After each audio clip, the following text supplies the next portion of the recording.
There's no denying that Chevy put out some of the most legendary cars to ever exist. Cars such as the Corvette, the Impala, the Bel Air, the Silverado, and many more names that forever forged their name in history, and that's just from Chevy. But General Motors had plenty of roadblocks on their way to success. Today, we're going to rewind way back to the year 1919 and discuss a car that was so bad, General Motors destroyed almost a third of them before they even hit the sales floor.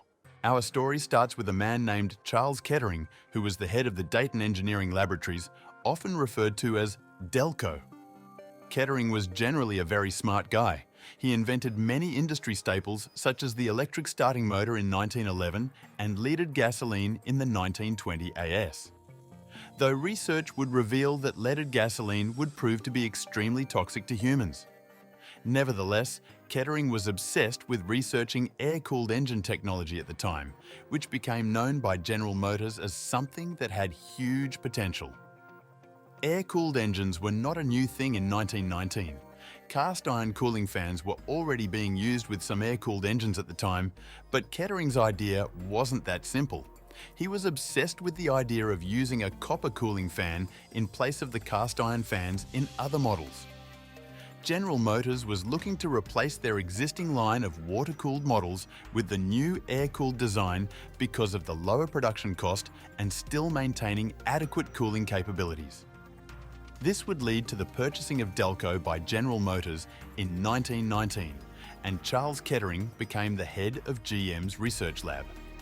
By this time, Kettering had a design that was functional. He presented this idea to the president of GM, Pierre DuPont. His idea was to completely eliminate the radiator in place of his new copper fan design. DuPont was impressed with his work and approved his design for testing by Chevrolet and Oakland divisions of GM. During the testing phase with Oakland, the car's design saw heavy criticism from engineers, as many of the tests that were performed failed. Oakland noted that the car was prone to major overheating in hot weather, and that would result in a major loss of compression and power within the engine. The issue was so bad that the car would experience these issues when driving at moderate speeds in 60 to 70 degree weather. Kettering was not pleased with this news, and he took it personally. He complained to DuPont that the engineers were personally attacking him with criticisms of his design. DuPont told Kettering not to take the criticism personally and pushed for further development of the design. The Oakland division was not happy with the design from Kettering, as the car seemed to cause them lots of trouble during testing.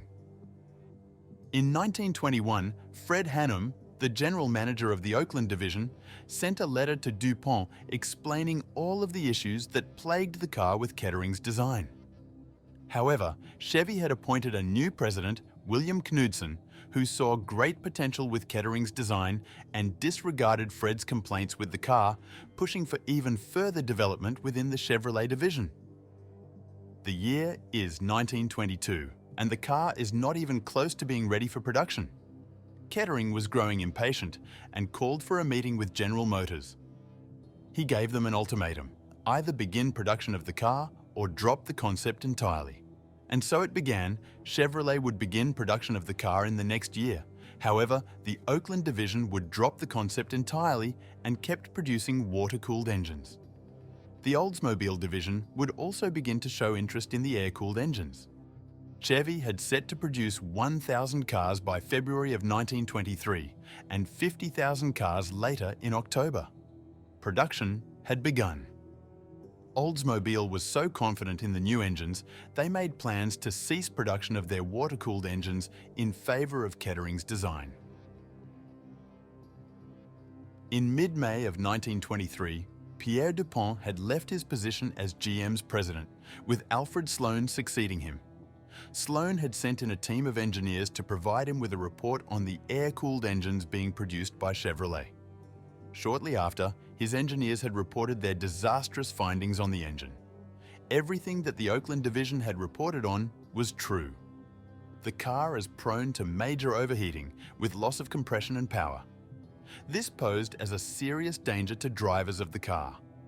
The conclusion was that the car was not ready for production and called for the immediate cancellation of the car.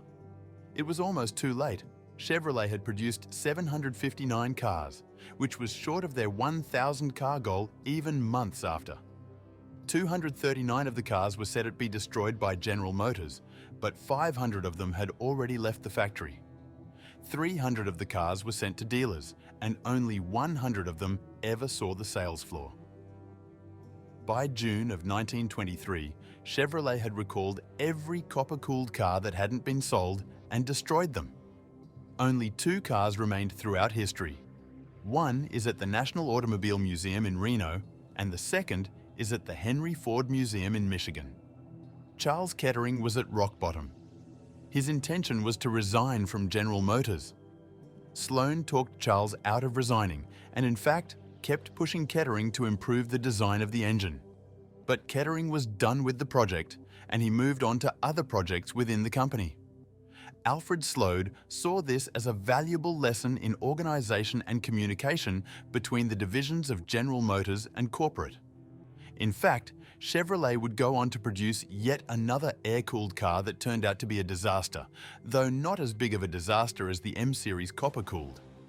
General Motors has had many great developments in the years succeeding the M-Series copper-cooled, leaving the disaster that it was as a shadow in the company's history. Thank you for watching Timeless Car Tales, and make sure to subscribe and like the video if you enjoyed. There are plenty more videos planned for the future. Thank you and enjoy your day.